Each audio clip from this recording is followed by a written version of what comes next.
Rose and I are very happy to be here with you. We're very passionate about the topic and have quite a bit of information for you. Today we want to talk and define what human trafficking is, define who's at risk, some of those red flags on both sex and labor trafficking, identify resource, and that's probably our number one thing that we wanted to make sure you walk away with some tools that you could use to start your own program. And then the first thing I wanted to talk about is really what is it? And it is modern day slavery. And the interesting thing is we've been in this adventure here at Bakersfield Memorial with Dignity Health for about 5 years. And you really can't really tell by the outside just looking at a person if they're definitely been trafficked or are trafficking. As you can see from this picture, hair, color, what they look like, what age they are, you really can't use any of that. So you really have to go into this work with a very open mind and maybe even redefining things how we've typically defined. For instance, prostitution, oftentimes we've referred to that, including even law enforcement. So we've had to really change the way that we think about human trafficking. So it is a form of modern-day slavery. It does profit from the exploitation of those in our most vulnerable populations. And it really always involves three things for controlling the person, either force, fraud, or coercion. And you pretty much need those, at least if you're an adult 18 and over. For children, any time that they're involved in this, obviously, that's considered human trafficking. The victim-trafficker dynamic is really very interesting. Traffickers lure and ensnare people and enforce them by manipulating and exploiting their vulnerabilities, and that's why children and youth, women, young men, teenagers are very susceptible. And what happens, it's not like, you see that movie Taken and they're snatched away. It's really not like that at all. Oftentimes they form boyfriend-girlfriend relationships, best friend relationships.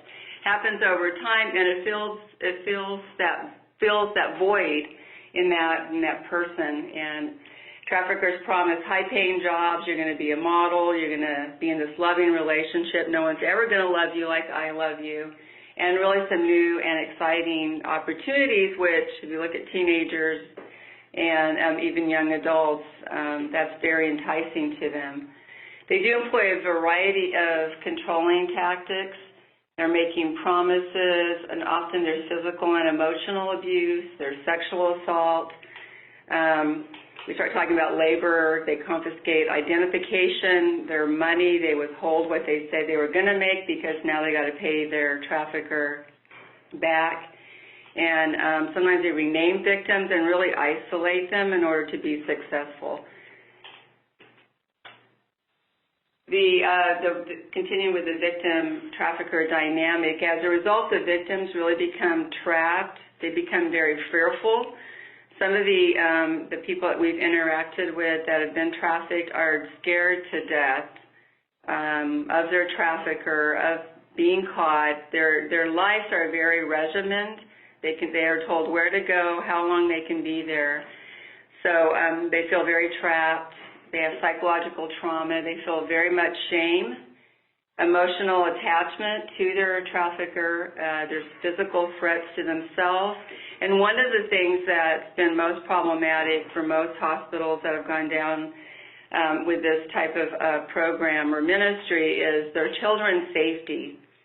Despite the dysfunction that comes with this lifestyle, these people love their children, and the threat of getting them taken away, and oftentimes they don't bring the children to the hospital. They come alone, but that's part of it, getting back as soon as they can, because if you don't come back, your children won't be safe and you won't see them again. So, again, that controlling and coercion. There's three different types of trafficking I'll be identifying today: sex trafficking, labor trafficking, and organ trafficking. So you see the first one is sex trafficking, and that's probably the one we hear most about, and that's the one in Dignity Health we probably concentrated on the most. And you can see it's forced prostitution, pornography, massage parlors, gang-related prostitution. I recently was looking at some data. In California, there's 3,300 massage parlors that they say are fronts for human trafficking. So I thought that was really an interesting statistic. Labor trafficking is one that we know is much more prominent than what we've been able to identify at Dignity Health. So we're really going to be focusing on this area in the next year or two, especially being in Central California where we're at. We know that agriculture is one of our second largest business here in Kern County, and we know that we're just under-identifying. So these are your restaurant workers, could be force bagging, day construction, day laborers, factory sweatshops, agriculture, and domestic servitude. One of the things that we have identified here, there's women that go around selling magazines door to door, and we believe that they're part of some labor trafficking that's occurring in our area. Organ trafficking is one that we haven't really spent a lot of time, but we did want to at least talk about it today. It is that third type. It is illegal harvesting of human organs for the purpose of transplantation. And in the U.S., there is a lot of demand for organs that outstrips the supply, so this does make it an enticing. Again, we haven't concentrated a lot and won't be concentrated a lot about this, but we wanted you to at least be aware of it. I want to talk a little bit about Dignity Health. We are a 33-bed hospital system. We actually just joined with CHI, and so we are now Common Spirit Health, and we are taking the work that we have done and joined forces. Common Spirit, or CHI, has also done some work, but a little bit much different than what Dignity Health has been, and so we're in the process of bringing together. So we will now have a nationwide over 22 states and about 130 hospitals. So we're really excited about being able to continue our work across the nation. But you can see there's a national hotline data. You can see by just the map that we have there that there's probably not any area that's untouched by human trafficking. If some people say, well, it's not a problem in our areas at all, as you can see pretty much, and especially on the East Coast and on the West Coast, you see a lot of red there, so definitely some issues really throughout the nation. There was 8,500 nationwide reports on human trafficking. Nearly 2,500 of those were underage victims, which is very, very heartbreaking. One of the pieces of data that Nevada's presented is they've had 199 reports of human trafficking, 45 are underage. And I was reading in some data, and data's been really hard, just so you know, depending on where you look, you'll see different numbers. And we know overall, though, that there is an underreporting. But in the state of California Department of Justice, they put it at 20.9 million human trafficking occurs worldwide that are involved in that. 72% of the victims in California are American. So it's not just people that we're bringing in to be trafficked. And in the hotline in 2018 for California, we had 790 hotline calls. One of the states that with the highest number. So you can see it's definitely a problem. So some other interesting things and why it makes healthcare, whether you're clinics or hospitals, so important is one study found that 88% of survivors reported contact with a healthcare provider facility while being exploited. And the study shows that medical providers often are woefully unprepared to identify victims.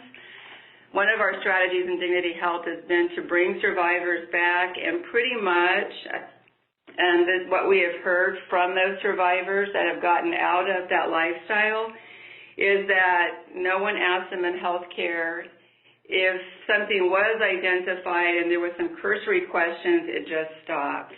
And so that's pretty much what gives us our impetus here today, is to talk to you so we can make sure at least it becomes almost a normal part of our interaction is providing information on human trafficking to the patients that we're seeing. because it's, the difference that together we can make a difference. And I correlate this work to planting seeds. When we first got into it 5 years ago, I really thought we were going to save all these people, identify them, we know who they are in our facilities, and what we have found is, we're making contact, we're giving them resources, we're talking with them, we're planting a seed. They may not be ready today, maybe they'll be ready in 6 months or the third time that we talk with them. And again, if we can increase that umbrella so more people are planting those seeds, we feel like we can rescue these people out of the lifestyle faster. So Dignity Health is called the Human Trafficking Response Program. And basically, it was a system-wide initiative. We kicked it off with a really big meeting. We brought all the executives together to really talk about the problem. We listened to survivors. Extremely, extremely powerful. And from there, we went back and we had our actions to follow, which is really the implementation of our task forces. Wanted to talk a little bit more in detail because I think this is one of the key things when you go back to your facilities and try to start a program is to establish task force meetings. This work is not a one and done. It's not, we're going to set it up, we're going to teach all of our providers, teach all of our healthcare workers. It's much bigger than that, and it takes a very deliberate approach.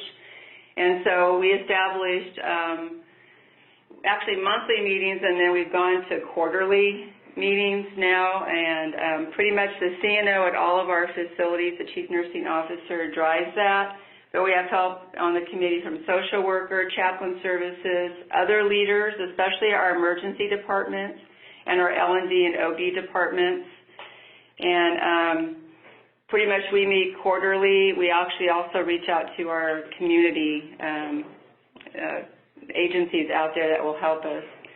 We implemented education, and at the time we had about 55,000 people in Dignity Health that were trained initially on what we call 101, which I'll talk about in a little bit.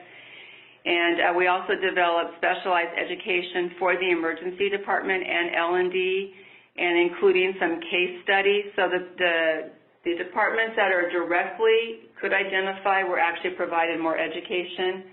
But 55,000 were given, again, that basic, which is around myths of human trafficking.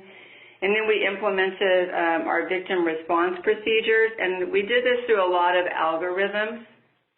And over time, what we learned, the algorithms were really great because it really forced us to really look at from the time we see a person and identify them to the time we get them help and then even post. So that was really good. But what we're finding, we really don't need those anymore. Our program has matured, and we've simply gone with a policy and procedure that is really quite short, because you don't want a 10 or 12 page. You really want it pretty short. And then, again, we do case reviews for evidence-based best practices. So every case that we identify, our social workers wrote that up.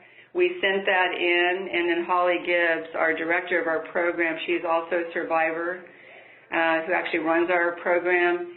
She actually summarizes those, and then we learn from each other. So that's been a really great base as we've continued to grow and progress our program. We also knew to ensure sustainability was important. Here at Bakersfield Memorial, our Human Trafficking 101 education is online, but that's not nearly as powerful as being delivered by survivors. And so about every other year, we actually have the survivors in, and then we invite whoever wants to attend, both community and our hospital. Again, delivered by someone that has been in the lifestyles, interacted with healthcare to be able to deliver that message is very, very powerful. Can you guys still hear me? Hello?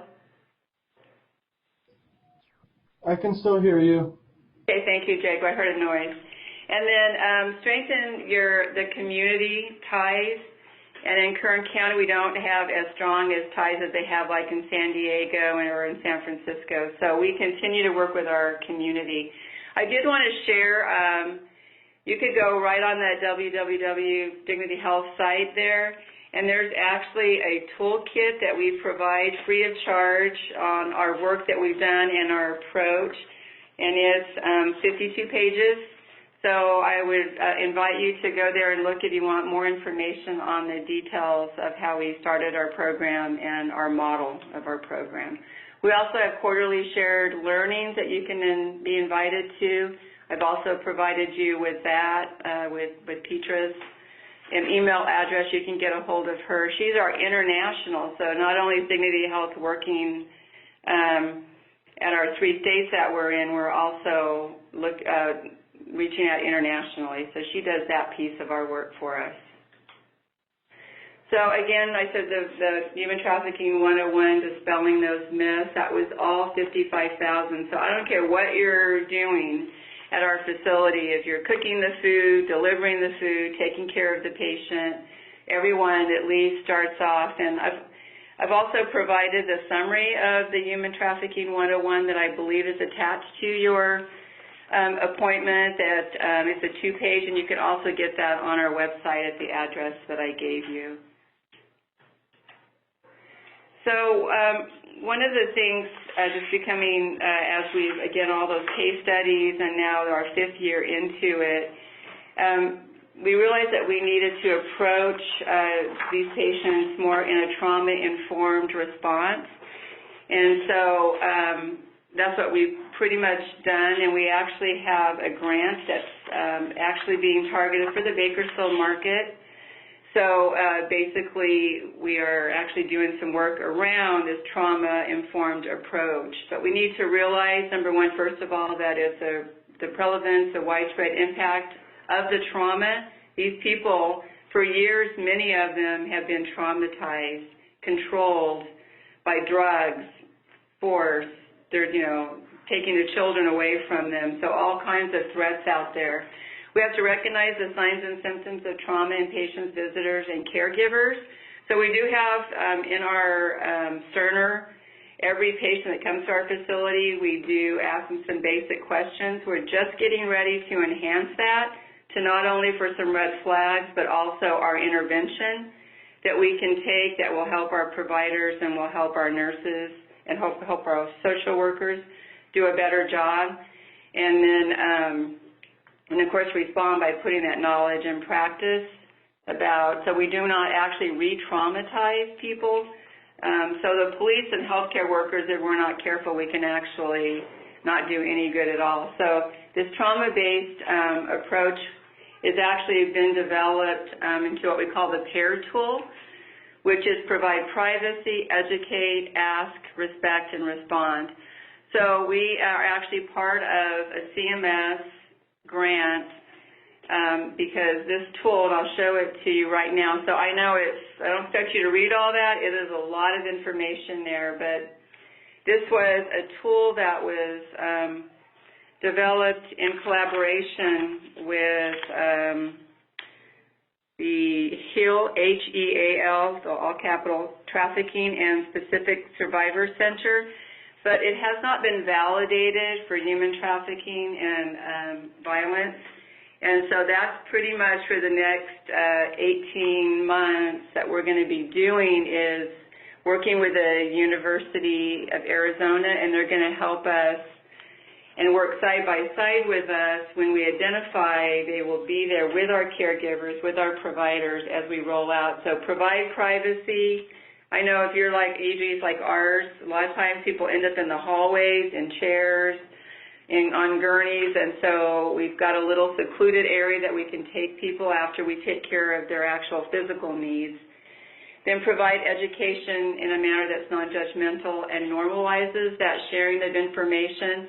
And, rather than wait till you see red flags, just to become part of how we do business, because we may miss some of those red flags. As a matter of fact, Holly Gibbs, who runs our survivor, who runs our program at the Dignity Health level, has now come up with 8 pages of red flags. So we have a really small one in our computer. We started out with a small list, and this list just keeps growing, so we continue to learn. Then you're going to ask, allow time for discussion with the patient. For example, is there anything you'd like to share with me? Do you feel like anyone is hurting your health, safety, and well-being? And then finally, respect and respond. Again, these people are pretty beat down already. We need to, give them and empower them so they actually have that strength to leave their trafficker. These are really scary times for them, and again, we want to make sure we have the greatest opportunity to do that. So that's our pair tool. And then these are little, what we call shoebox cards. They're really tiny. They can actually put them in their shoes, put them in their belongings, and kind of hide them away.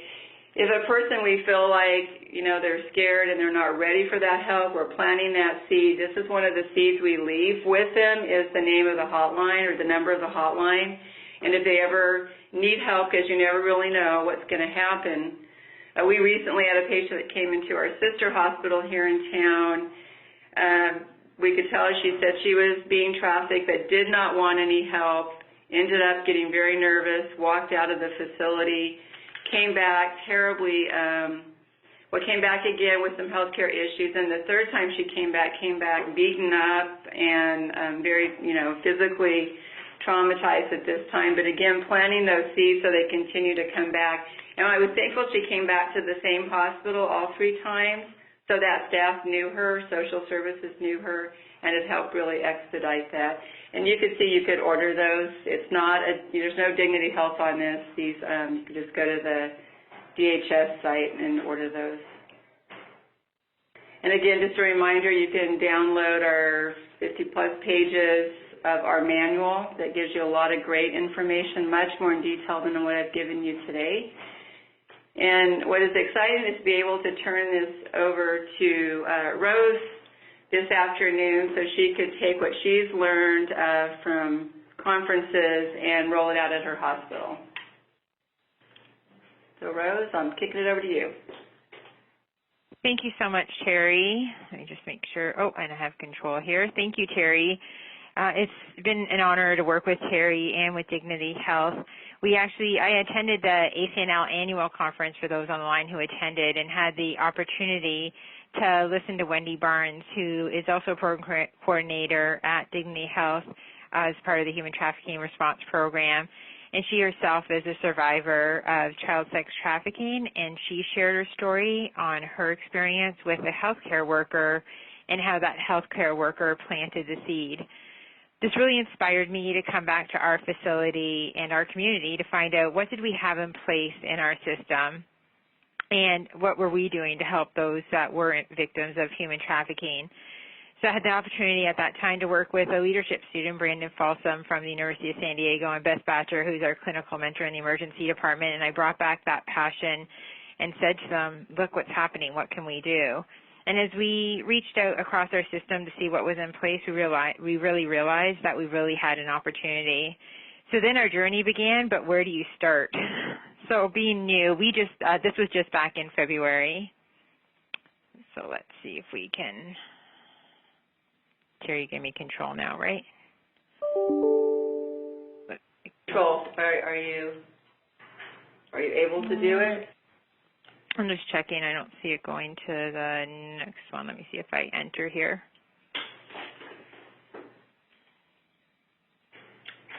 No, it doesn't look like it. I don't have control either. Or I would control it for you. Let me see. Technical difficulties will get this going. There you go. I think it's moving now, right? Yes, I think that's it. Let me see. So I am from Scripps Health. We're a $2.9 million annual revenue in San Diego. We have, let me just see here. Sorry, just make sure that we're on the right thing.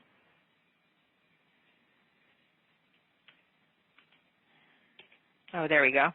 All right, sorry about that. So we have, oopsie, no, we've gone too far. Is this me, or are you doing that, Jacob?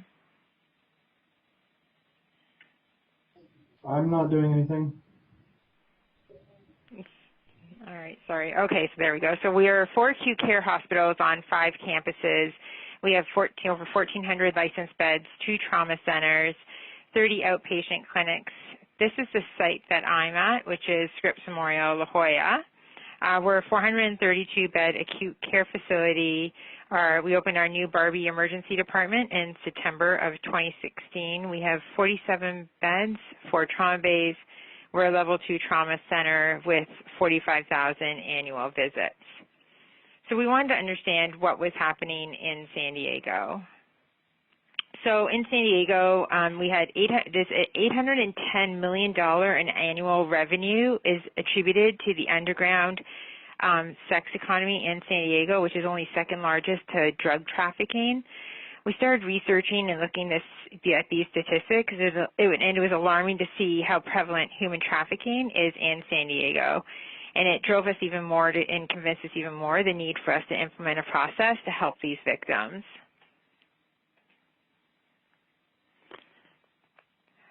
So California, so just a few more statistics. California is one of the top 4 destination states for trafficking human beings. San Diego is on FBI's list as one of the top 13 highest sex trafficking areas in the country, and there are an average of 10,300 victims and survivors of human trafficking. So 88%, I think Terry touched on this a little bit, 88% of participants identified as sex trafficking survivors had some contact with healthcare while being exploited. So what are we going to do? How are we going to get starting?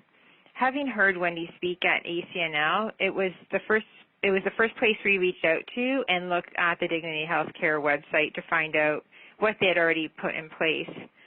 As Terry stated, all the resources were available online as a guide to help us, give us direction on where we need to start and where we needed to get to.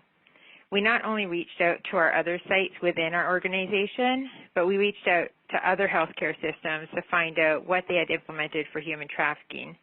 We were excited to learn that many facilities within our community were in the beginning stages, and all of them were invested in implementing a program to help educate their staff and provide resources for victims of human trafficking.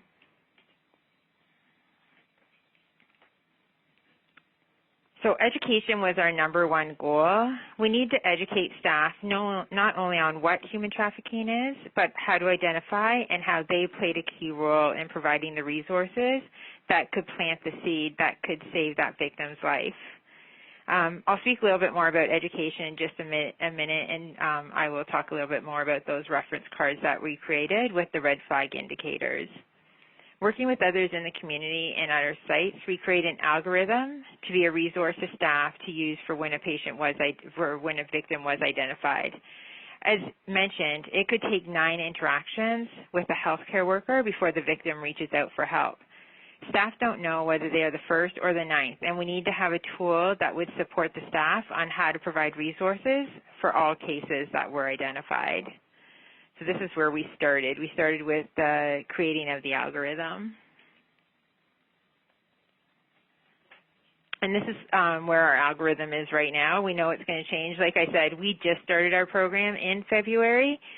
So this is our version, I think, 3 already that we're on. We make little tweaks to it as we present it to the different services, such as with our social workers, case managers, our people that we ourselves are in the emergency department, so people that aren't in the emergency department in labor and delivery on the inpatient units, presenting it to our senior leadership, and getting feedback from everybody to say how will this work best for you and be a valuable tool for you to be able to help those once they are identified, to provide a safe environment for those patients.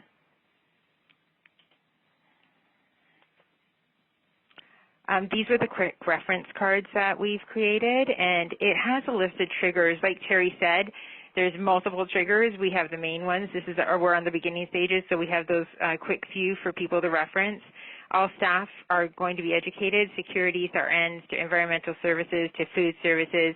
Anyone can be that person that may come in contact and can plant the seed. So we want to make sure that all staff are aware of the impact that they can make.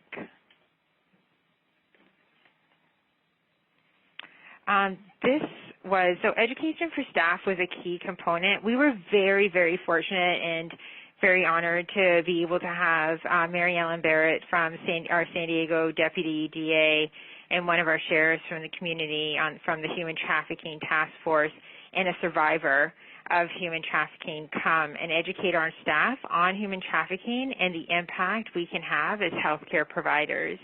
These sessions were well attended. We had 2 of them, one in our north campuses and one in our south campuses.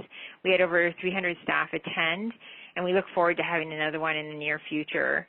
We provided a pre- and post-test to all attendees to understand what our baseline knowledge was and how educated they felt post-conference, and currently are in the process of evaluating that feedback. Preliminary results are very positive that staff did feel the conference provided them with the baseline knowledge, which we were really excited about.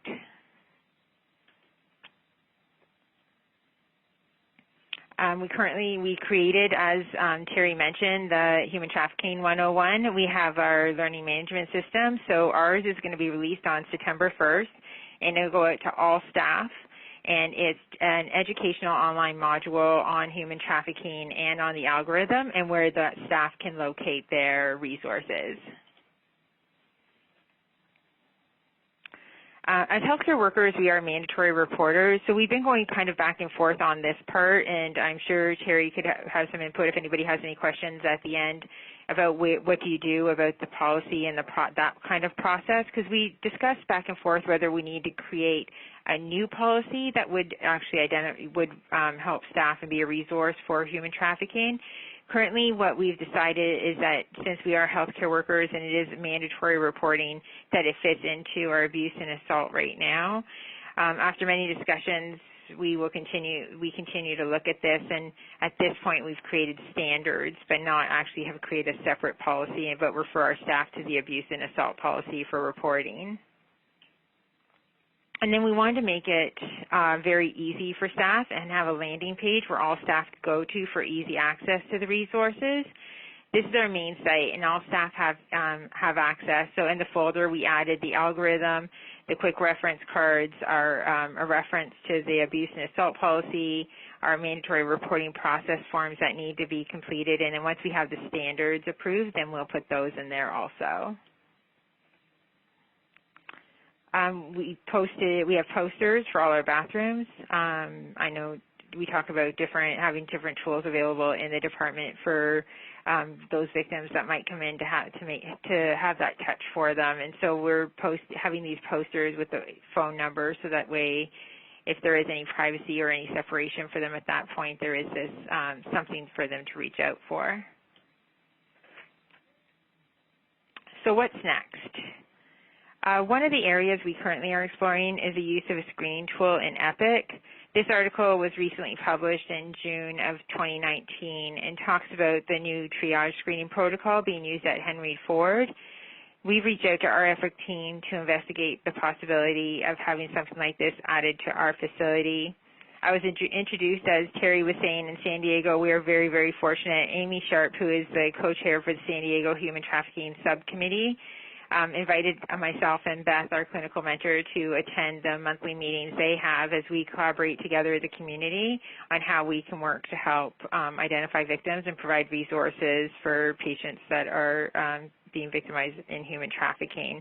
So I attended my first meeting last week, and they discussed different tools also that are being identified, as Terry spoke to, with the trauma tool, which I'm very excited to learn more information about. These are just some resources, and then I do want to give a special shout out to Beth Thatcher and Tammy and Brandon, who worked really hard. We are in the beginning stages of our program, and so I do want to give them credit for all the hard work that they have put into it so far.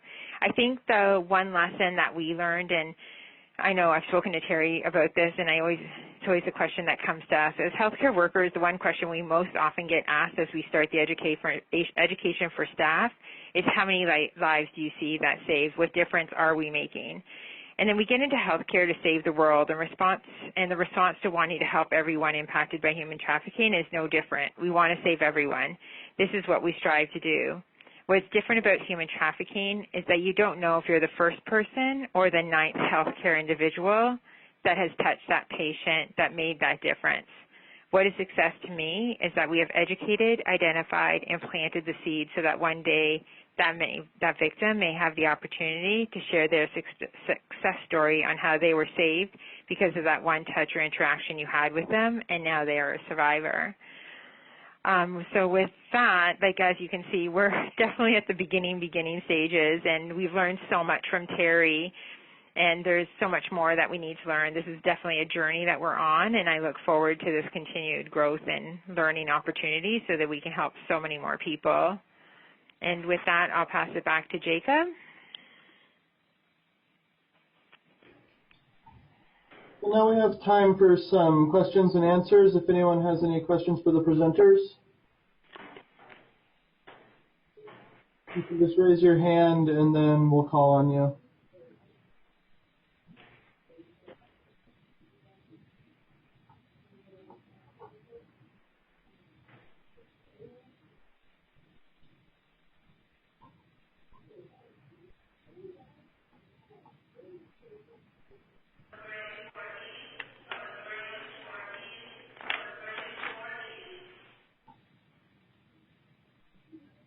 Does anyone have any questions? Jacob, this is Terry Church. Just to let people know, in 2016, a full year after we started our program, we did, in a 33-system hospital, identify 31 persons that were high to moderate and had indicators of victimization. So it kind of gives you a little feel for what type of volume we're talking about. So this is difficult work, and we know we're under-identifying because there's a whole lot more than that. And then I did want to call out, besides San Diego being on the FBI list, the other areas, in case we have anybody on the call, is Los Angeles, Sacramento, San Francisco, and of course San Diego. Those are the top 4 big girls and boys in the trafficking, and that's just because of their location and the borders and how easy it is to get in there, and very populated people, very, very populated areas. So we have a question from Lynn. She says, can you talk a bit about RN staff response to your training? Yeah, this is Terry. From the Dignity Health perspective, we've had a really good response. Especially from the RNs. I think where it's been a little bit problematic is the after hours when we don't have social services, because once you identify those red flags, we find that the nurses don't always have time to actually ask all those questions. So we have gradually increased the amount of social services that we provide after hours. And we're looking at expanding that again, because that seems to be our biggest barrier. But, that's what I was saying. For the nursing, it's really important if you could bring someone to your site or your community, a victim that's actually gotten out of the lifestyle, that can actually has experience. And at Dignity Health, we pretty much have a network. So if you get in contact with me, I could actually get you to the right people. I think that's very, very powerful to really speak to nurses. Because if you just read about it, it's not going to have, I don't think, the impact. And I think that's what made such a difference for our executive teams in Dignity Health. And like I said, every other year we do bring that 101 education to, it gives them an opportunity to hear someone in person. Like last week we had 2 people here, one that was sex trafficked, and then one was the labor traffic. It came from the Philippines, and was pretty much, had to work 7 days a week, pretty much got to sleep about 6 hours a day. So I think that we've had really great response. I think there was a question early on, why does everybody have to know about it? Why if I'm cooking food or cleaning the floor?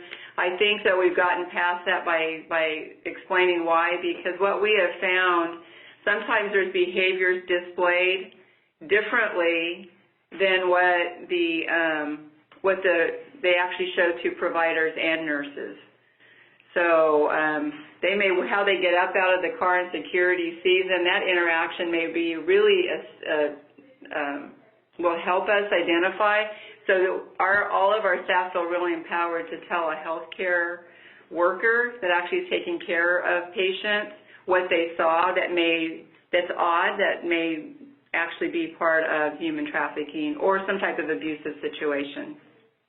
And just because we just had those two conferences here, it really made the biggest difference. The word that got around once they could hear directly from a person that was a survivor and their story, it has inspired so many more people to come forward now and want to participate.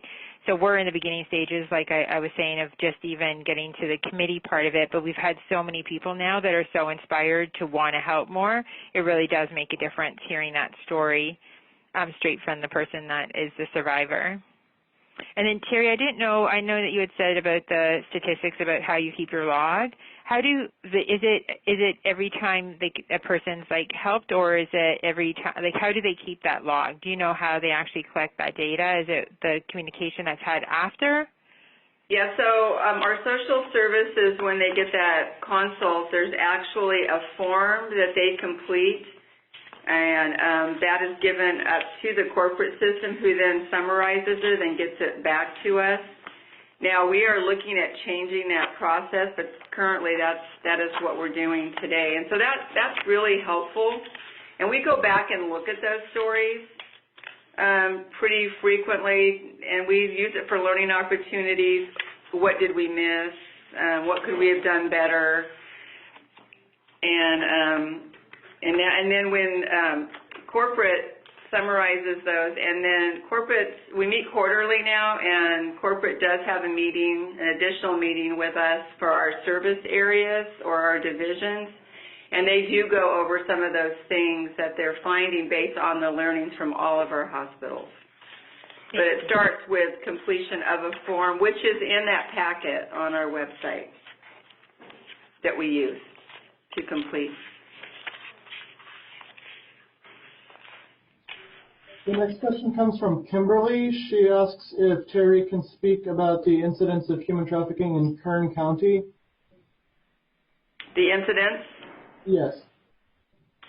Yeah, I had a little bit of a hard time actually finding the incidents actually in actual Kern County. We do know it's very underreported. We do not have a great, robust community response. We're not on the list. San Diego is. All the big, LA have actually got paid positions that work on just the human trafficking. So I don't really have those numbers, but we know it is significant. And we go through spurts. We identified 2 people in April. One of them that came back 3 times and to our sister hospital, one that came to us. We have not seen her again. And there's 3 campuses doing human trafficking type identification. So I don't know what's going on in our other communities, but it is pretty significant because we're pretty much have the 99 freeway. We've got the 5. We're from Las Vegas, LA, San Francisco, all go through. We're like the hub. So we're like a stopping point. So I don't really have the numbers and could not find those. And we are working, we meet with our community community resources out there, and we are desperately trying to get a paid committee. So we have someone that's actually devoted this, because right now it's a volunteer committee from people who work in the industry, helping with kids, helping with adults, law enforcement, hospitals, but no one that's really paid to make sure the actions actually get done. And so things are very slow moving, and we think that we could really do a lot more work and actually do it faster. And we've got 2 survivors that are very active in our community trying to help. And one of our issues is when we do help people, there's about 30-day program we put them through. So, and people who really get out of that life to be successful, it's like a 5-year journey for them. Because, if you've been dysfunctional, And in that life for so long, you've got to learn how to make better choices, better decisions, life skills. You got to get a job. And so it's about a 5-year journey. So we've got to work on shoring that up. And then we have to also work on our adolescent, kind of the same thing. We've got kind of short-term programs, but how do we help them and give them support for up to 5 years as they try to live that more healthier lifestyle?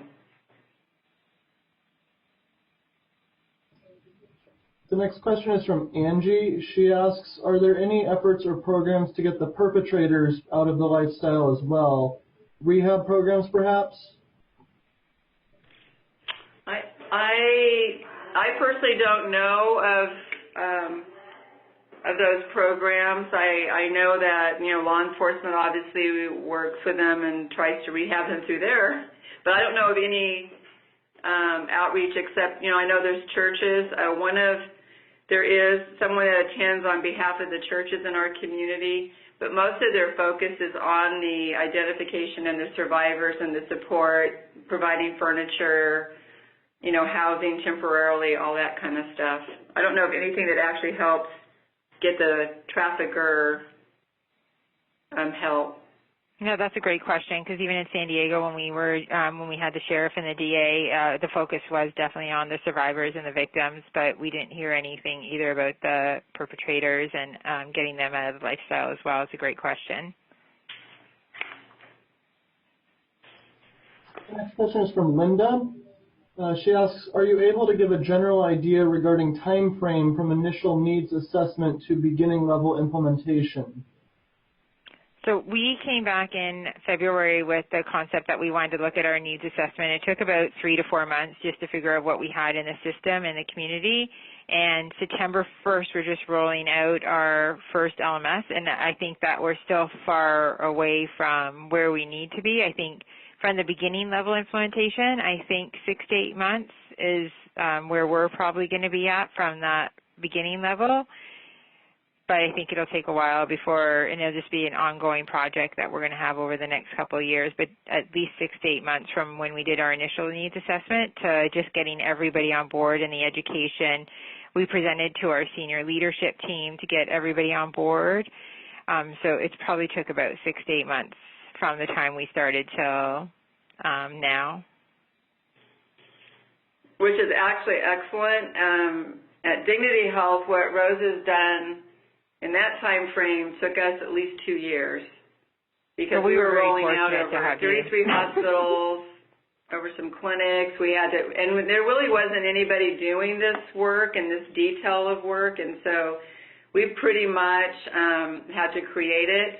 We did network with an awful lot of the different organizations throughout the country that helped us put tools together, and but yeah, so I think from here on out, if you want to use the Dignity Health model and the tools that have been developed, you should be able to do it fairly quickly.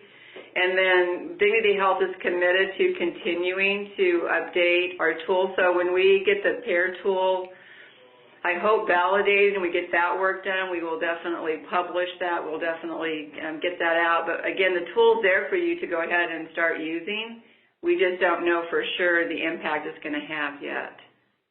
Yeah, and we were very fortunate, like Terry said. Like Terry's Dignity Health has provided the foundation for so many people now, I think, and, kudos to Dignity Health, because with the work that they've done, and they have been so collaborative with us. They've had calls with us at Scripps, just giving us their feedback, what worked, what didn't work, who to reach out to, where to get the posters, who to contact. They've given us so much direction too. And then also in San Diego, having the Human Trafficking Task Force, they were a huge support also. So I think that definitely was something that helped expedite getting some of the things done that we would have struggled with if we didn't have those resources in place already. If you're from a smaller community, you want to look at what your community resources are. Our number one issue in Bakersfield continues to be the speed at which we can help a person. So we recently had a person come into our emergency department that really wanted help. But again, remember I said, the force, coercion, she had a place to be, she had a finite time that she could be at the hospital to get the care, and she had expectations to be back where she needed to be at a certain time. Well, we worked very closely with the Alliance Against Family Violence, and they were working diligently on this weekend to get temporary housing and a safe housing for this person. Unfortunately, it was a weekend by the time they came in, and everything was full, and they had to try to find another alternate location. This person got antsier and antsier, and then she just ended up walking out. So we are continuing. We talked about that case at we had the alliance there at our last task force meeting. We talked about that, talking about how can we speed that up, because they just want to be safe. And if you can't remove them from where, you go to Bakersfield Memorial Hospital Emergency Department and you come right back, you got 2 hours to do that. Well, when that time comes and they don't have a safe alternative pretty quickly, I think they get fearful we're not going to be able to help them. Someone's going to come and get them and hurt them if they know that they ask for help. So, it's good to, when you're first starting, make those connections as quickly as you can with your community. Invite them to your hospital and just talk about and learn about what those resources are. So you can shore that up. I wish I would have done that just a little bit faster, but, it all takes a little bit of time. The last question is from Deborah. She asks, do you have multidisciplinary meetings with the community partners in law enforcement and social services? Yes, we do. Here in Bakersfield, it's not a paid position, so there's a lot of turnover in that group, which we're trying to figure out how to stabilize that with a paid position. So we need to get out there and look for grant money in order to do that. But yes, we do meet with them. Law enforcement is there. We have a really dedicated person in our community, officer, who's diligently trying to change the approach, even out before we see them in the hospital, to what they would consider prostitutes and, those type of people. They cause a lot of trauma, so he's on like a one-man mission to do that. But slowly we are making some progress. But yes, that's very important. And then in San Diego, we have the Human Trafficking Task Force that I just went to my first meeting on, so I'm still learning about them also. But they do have, like I was saying, Mary Ellen's on that, and she's the DA, and they do have sheriff representation. I'm still learning more about it, but there are definitely monthly meetings, and they do coordinate together.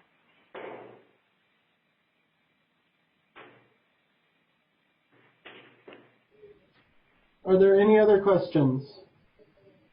Yes, there's one from Angie. She asks, are you including students in schools on nursing so this education reaches the new nurse?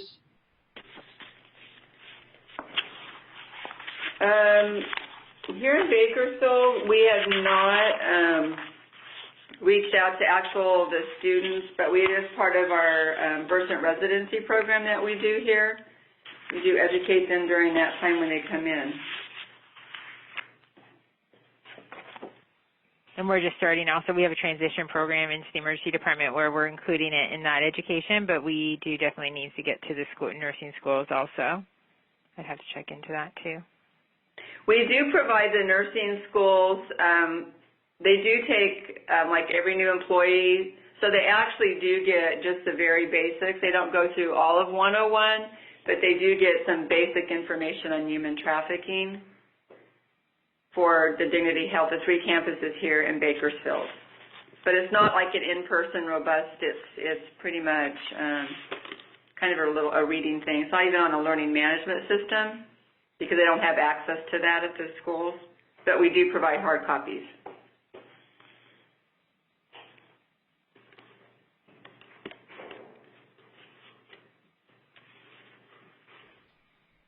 Well, if there are no more questions, I'd like to thank everyone for attending this ACNL webinar.